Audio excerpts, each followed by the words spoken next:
I started painting just on my own on found cardboard and found wood and stuff like that because I was inspired by folk artists like Mose T from Montgomery and Reverend Howard Finster from Georgia.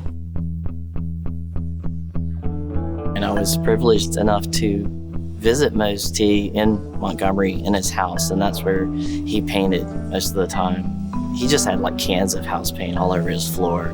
He told me a lot of his techniques, and one of them was the little dashes. He does little dashes around everything. He showed me that he painted the frame on, and I've done that ever since. I owe Mose T a lot in my style. I always use house paint, and I do a layer, the initial sort of foundation, which sometimes has collage in it and sometimes doesn't. And the collage is usually a bunch of found stuff like the inside of envelopes or ripped up old vintage textbooks and stuff like that. And then I'll, project the image, which sometimes it's the same, sometimes I'll do a whole bunch of different stuff. So it'll be like foundation, image, and then I'll paint the outer color. And my colors are usually pretty bright because I have red-green color blindness.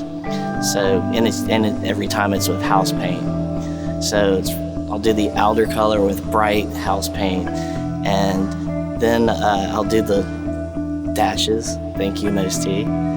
And the final thing is I'll ink it, which is I use basically just ordinary like printer ink.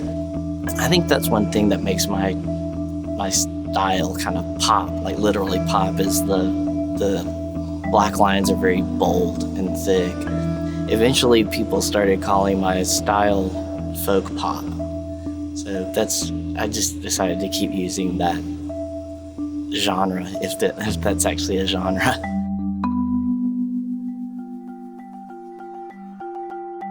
I had been telling myself I need to update that love design. I wanted to update it with more ethnicities and more colors, and just because I just felt like it didn't really fully represent enough.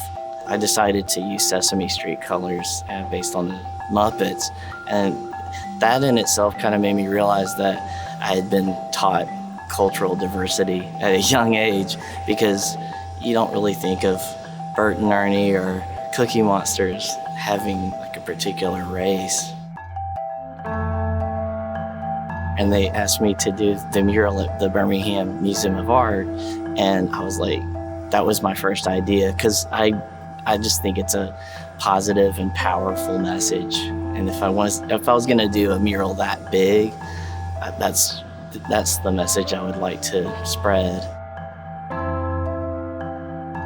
It was a big challenge, the idea of making the mural like a paint by number experience. I mean, I definitely hadn't done that before. When it started happening, it was completely surreal. Like it was like a dream. And it was really cool to step back from it and watch, a lot of the work just happen without me. It was really cool to see people enjoying it, and really the amount of intensity a lot of people put into like painting their small piece. Like some people just stayed there almost the entire time, and it happened a lot faster than I thought it was going to. Joining in and talking with people and having conversations and getting to meet some people, it was just a very different kind of dreamlike experience.